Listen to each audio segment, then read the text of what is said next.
तो इस फिल्म की शुरुआत एलन से होती है, जो रात के वक्त विंडो के पास खड़ी अजीब रिचुअल करके किसी को बुला रही थी। हैरान करने वाली बात ये थी कि उसके बुलाने पर यहाँ एक शैडो आ भी जाता है, जिसने उससे कहा कि तुमने मुझे जगाया है, अब तुम बस मेरी हो। एलन ने भी हाँ में सर हिलाया और ऐसा करते ही अगले ही पल एलन किसी और दुनिया में पहुंच गई, जहाँ पर एलन और वो मिस्टीरियस क्रिएचर एक दूसरे के करीब भी आए। और फिर अचानक वो क्रिएचर एलन को टॉर्चर करने लगी। उससे पहले कि एलन उसके जुल्म से मर जाती, उसकी आंख अपनी दुनिया में अपने बेड पर खुल जाती है। खैर, अब सीन्स यहाँ से कट होकर काफी सालों बाद हम एलन को उसके हस्बैंड थॉमस के साथ देखते हैं। एलन ने अभी कुछ अर्सा पहले शादी की है।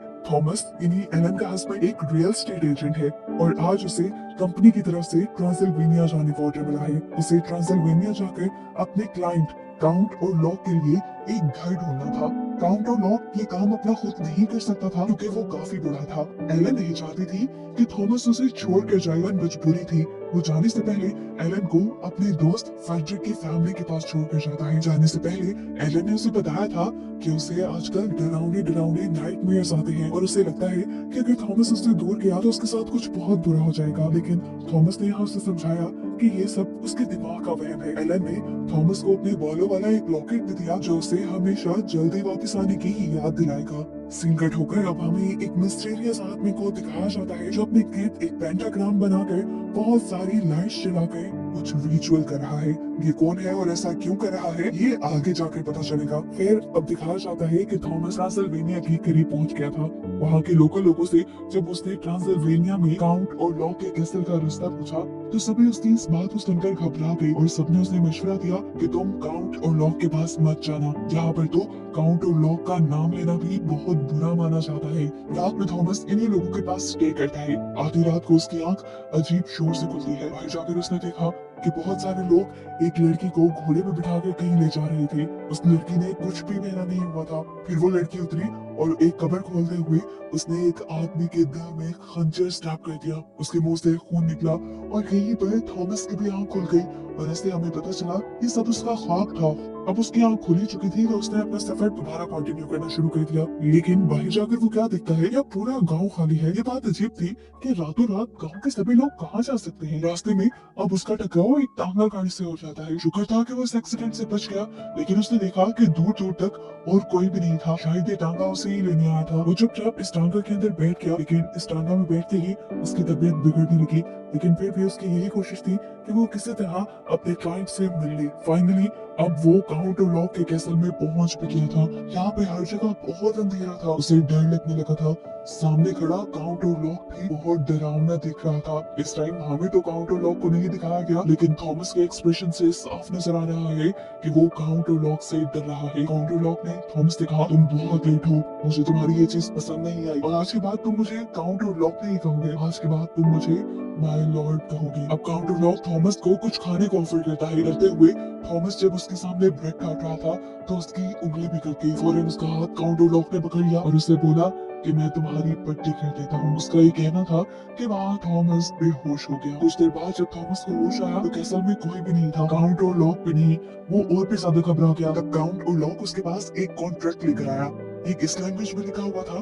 थॉमस को समझ नहीं आई। काउंट और लॉक ने उसे बताया कि ये हमारी ट्रेडिशनल लैंग्वेज है और इस कॉन्ट्रैक्ट में बस ये लिखा है कि मैं तुम्हारी कंपनी के जरिए एक घर खरीद रहा हूँ, तुम इस पर साइन कर दो बस। थॉमस को अच्छी वाइब नहीं आ रही थी, लेकिन उसकी जॉब की रिक्वायरमेंट थी तो उसने साइन कर दिया। इस कॉन्ट्रैक्ट पे थॉमस को सिर्फ अपना नाम और नोसफेरातो का नाम समझ आया था। नोसफेरातो काउंट और लॉक का ही दूसरा नाम था और कॉन्ट्रैक्ट पर नोसफेरातो क्यों लिखा हुआ था ये हमें आगे पता चलेगा। कॉन्ट्रैक्ट को साइन करने के बाद नोसफेरातो ने इन्हीं काउंट और लॉक ने थॉमस से थॉमस का लॉकेट मांगा, जिसके अंदर एलन के बाल थे। थॉमस को लगा शायद वो देख के दे देगा, लेकिन काउंट और लॉक ने उसे लॉकेट वापस नहीं किया। कुछ देर गुजर गई। थॉमस ने अब उससे लॉकेट वापस मांगा और यहाँ से जाने की इजाजत मांगी। तभी अचानक उसकी आंख खुल गई और उसे समझ ही नहीं आया कि उसके साथ हो क्या रहा है। ये सब जो हुआ था क्या उसका ख्वाब था या सच था, उसे कुछ पता नहीं चल रहा। इस टाइम उसकी बॉडी के ऊपर किसी के दांत काटने का निशान भी था, जिसे देखकर वो और भी ज्यादा परेशान हो गया। यहाँ जबकि नॉसफेरातु को दिखाया जाता है जो उस लॉकेट को लेकर अजीबो गरीब लैंग्वेज में कुछ बोल रहा था और उसके अंदर वो बार बार एलन का नाम ले रहा था, जिससे समुद्रों पार एलन भी प्रोसेस हो रही थी। अपना ये काम करने के बाद अब काउंट लॉक आता है थॉमस के पास और उसे बेहोश करके उसे दांत काट के उसका खून पीने लग जाता है। और यहाँ रिवील हो जाता है कि काउंट लॉक असल में एक ड्रैकुला है, एक वैम्पायर है। दूसरी तरफ एलन, जिसको नॉसफेरातु यानी ड्रैकुला ने अपनी पावर्स से पोसेस कर लिया था, उसकी हालत को देखते हुए थॉमस के दोस्त की फैमिली बहुत परेशान हो गई। उन्होंने डॉक्टर को बुलाया तो डॉक्टर ने भी सारे इलाज किए और उन्हें लगा कि शायद एलन को कोई मेंटल इलनेस है। पोसेस हालत के बाद जैसे ही एलन होश में आई तो वो इस बात से परेशान होने लगी कि न जाने थॉमस कैसा होगा, क्योंकि थॉमस को गए काफी टाइम हो गया था और थॉमस ने अभी तक उसे कोई लेटर भी नहीं लिखा था। दूसरी तरफ थॉमस अपनी जान बचाने की कोशिश में था। जब नॉसफेरातु उसकी नजरों से इधर उधर होता है तो वो उसके कैसल से भागने की कोशिश करता दिखाया जाता है। अब वो डॉक्टर जो एलन का इलाज करने आया था, उसे डॉक्टर को किसी और पेशेंट का भी इलाज करते दिखाया जाता है और ये पेशेंट वही है जिसे हमने मूवी के स्टार्ट में अपने गिर्द अजीब तरीके से दायरा बनाए रिचुअल्स करते हुए देखा था। उसने पूरे कमरे में अजीबो गरीब ड्राइंग्स बनाई हुई थी, जहाँ वो भी पोजेस्ड हालत में डॉक्टर फ्रेडरिक को बताता है कि मेरा लॉर्ड काउंट और लॉक है। ये कहते ही वो डॉक्टर फ्रेडरिक के ऊपर हमला कर देता है, जैसे वो उसका खून लेना चाह रहा हो। साफ मतलब था कि वो ड्रैकुला यानी काउंट और लॉक का एक गुलाम था जो उसके लिए इंसानों का खून जमा करता था। इस टाइम वो सादा सादा खून शायद इसलिए इकट्ठा कर रहा था क्योंकि वो जानता था कि काउंट और लॉक अब यहाँ जल्द ही आने वाला है। सीन कट होकर हमें थॉमस को दिखाया जाता है जिनको कुछ लोग रेस्क्यू कर रहे हैं। थॉमस के जिस्मों के निशान देखकर इन्होंने पता चला लिया कि उसकी इस हालत के जिम्मेदार और कोई नहीं बल्कि नॉसफेरातु है। वो उसका इलाज करना शुरू कर देती है और इलाज के बाद जैसे ही थॉमस को होश आया वो उठ खड़ा हुआ। उसे दिल में कुछ अजीब फील हो रहा था। उसने एलन से मिलने जाना था, लेकिन यहाँ के लोगों ने उससे कहा कि कुछ देर आराम करो। पर नहीं, वो तो एलन से मिलने के लिए इस बीमारी में ही उठ खड़ा हुआ। दूसरी तरफ दिखाया जाता है कि अब काउंट और लॉक भी अपने कॉफिन में बंद होकर थॉमस के ही शहर की तरफ निकल चुका है और वो साथ साथ कुछ पढ़ भी रहा है जो दूसरी तरफ दूर बैठी एलन सुन पा रही है। दूसरी तरफ वो आदमी जो काउंट और लॉक की पूजा करता था वो भी जान जाता है कि काउंट और लॉक अब रास्ते में है। थॉमस के शहर आने वाली एक शिप के अंदर हम देखते हैं कि बहुत सारे चूहों ने तबाही फैलाना शुरू कर दी है और यही तबाही अब थॉमस के शहर में भी फैल जाएगी, क्योंकि काउंट और लॉक जहाँ भी आता है वहाँ पे प्लेग यानी वबा और बीमारी फैलती है। ये चूहे शिप में मौजूद सभी लोगों को मारने लग जाते हैं और एक आदमी समझ आता है कि ये चूहे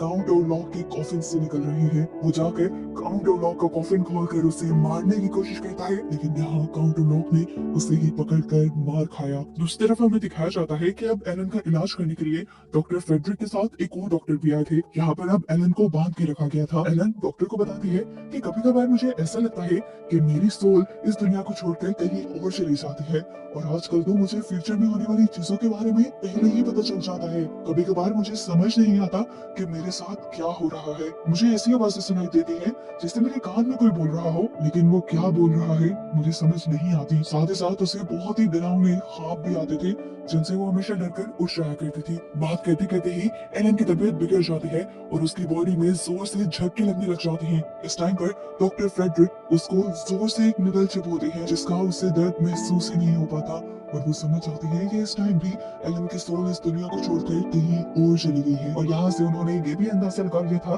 कि एलन को कोई मेंटल इलनेस नहीं है, बल्कि उसको किसी और पावर ने पोजेस किया हुआ है। डॉक्टर ने जब ये बात दूसरे डॉक्टर को और थॉमस के दोस्त को बताई तो वो लोग उसकी बात मानने को तैयार ही नहीं थे।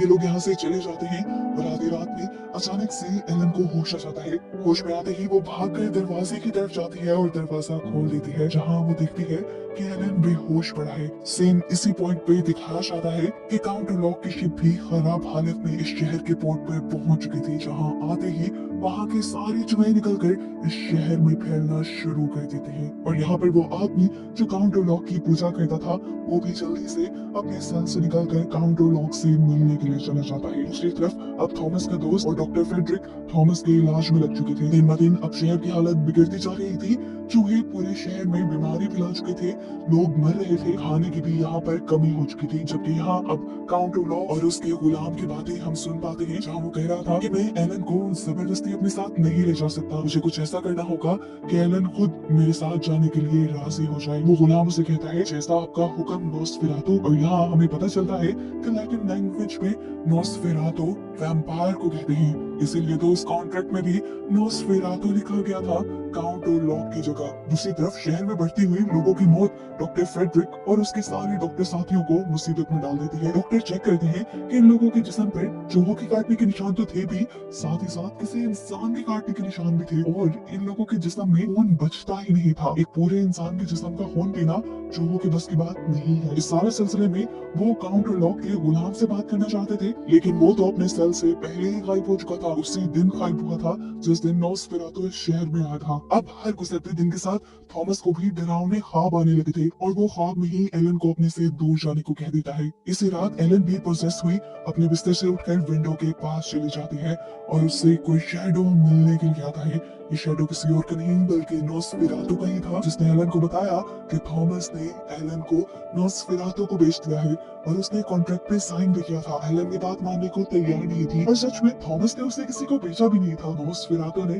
धोखे से जिस कॉन्ट्रैक्ट पे साइन करवाया था वो असल में एलन को उसके हवाले करने का ही कॉन्ट्रैक्ट था। वो अब एलन से कहता है कि तुम्हारे पास सिर्फ 3 दिन है और एक ही चॉइस है, या तुम मेरे पास आ जाओ या फिर तुम अपने अपनों को यानी थॉमस और अपनी फैमिली को खो दो। जहाँ पे नोस्फेरातु एक बहुत अजीब बात भी कहता है एलन से। वो कहता है तुम भी जानती हो कि तुम एक पूरे इंसान नहीं हो और इंसानों के साथ तुम जिंदगी गुजार नहीं सकते, इसीलिए शराफत से तुम मेरे पास आ जाओ, तुम्हारी भी जिंदगी आसान हो जाएगी। जवाब में एलन से कहती है कि अब मैं थॉमस से ही प्यार करती हूँ और थॉमस के अलावा इस टाइम मेरी लाइफ में और कोई नहीं आ सकता। इन सारी बातों के बाद एकदम से एलन की आंख खुल जाती है और हम देखते हैं कि ये सब एलन के ख्वाब में हो रहा था। उसके पास जो थॉमस के फ्रेंड की वाइफ लेटी हुई थी उसके पूरे जिस्म को चूहों ने काट लिया था और ये बहुत ही ज्यादा क्रीपी था। सुबह होने पर फ्रेडरिक अपनी वाइफ की मौत पे बहुत ज्यादा दुखी था। यहाँ एलन से शेयर भी करता है कि उसके जिस्म पे किसी इंसान के काटने के निशान है। एलन समझ गई थी कि ये नोस्फेरातु का काम है, लेकिन वो फ्रेडरिक को ये नहीं कह पाती क्योंकि फ्रेडरिक को इन सारी चीजों पे बिलीव नहीं था। यहाँ एलन थॉमस के दोस्त से पूछती है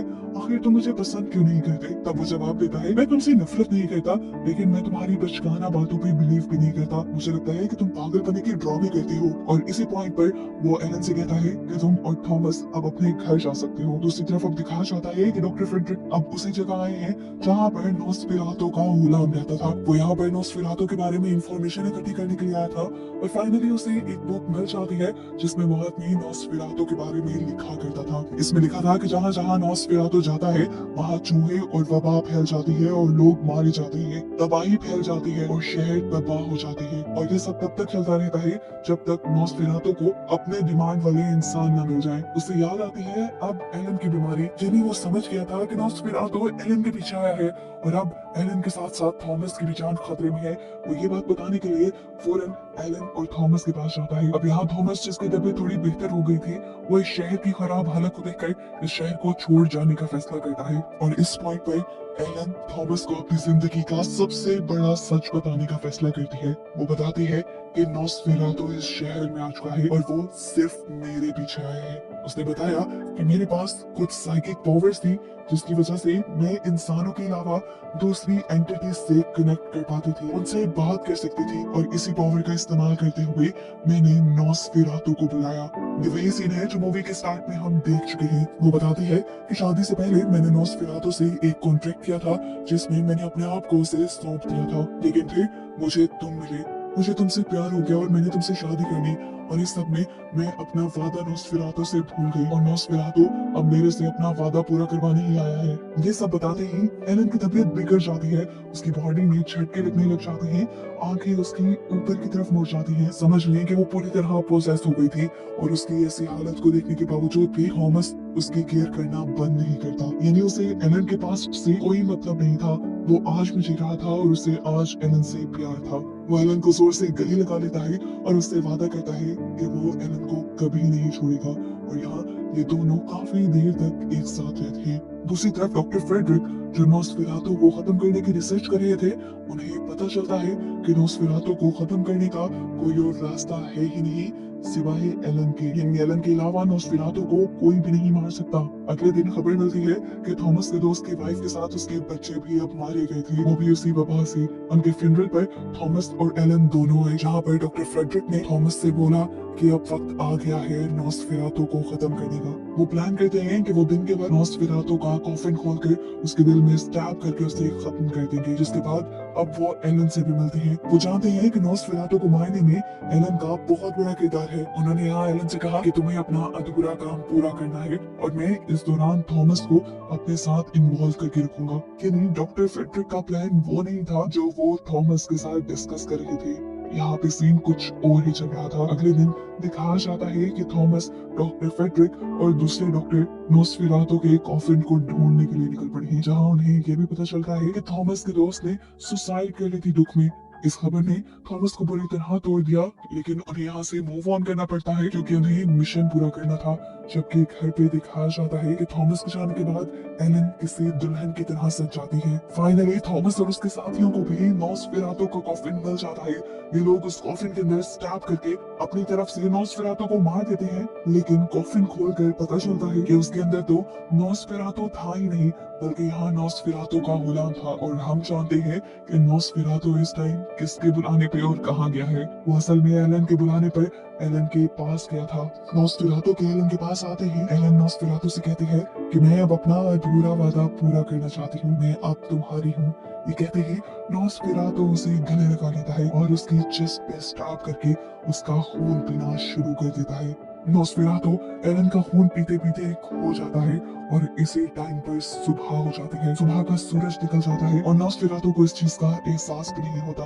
एलन खिड़की के पास ही नोस्फेरातु को लेकर खड़ी रहती है। सूरज की रोशनी जैसे ही नोस्फेरातु पे पड़ती है, नोस्फेरातु जलने लग जाता है और धीरे धीरे वो यहाँ पर मर भी जाता है। उसके मरते ही अब एलन आजाद हो गई थी। वो जैसे ही जाकर बेड पे लेटी तो खुद भी मर गई, क्योंकि उसके अंदर का सारा खून तो नोस्फेरातु पी चुका था। जैसे ही थॉमस घर आता है तो उसे नोस्फेरातु के साथ साथ एलन की भी लाश बेड पे मिलती है और ये देखकर थॉमस पूरी तरह टूट जाता है। दिखाया गया था कि जैसे ही नोस्फेरातु मरा था, उसके मरते ही इस शहर से वबा का सारा सीन खत्म हो चुका था। चूहे भी इस शहर से जादुई तौर पे गायब हो गए थे और बस यही दिखाते हुए ये मूवी यहाँ पर खत्म हो जाती है।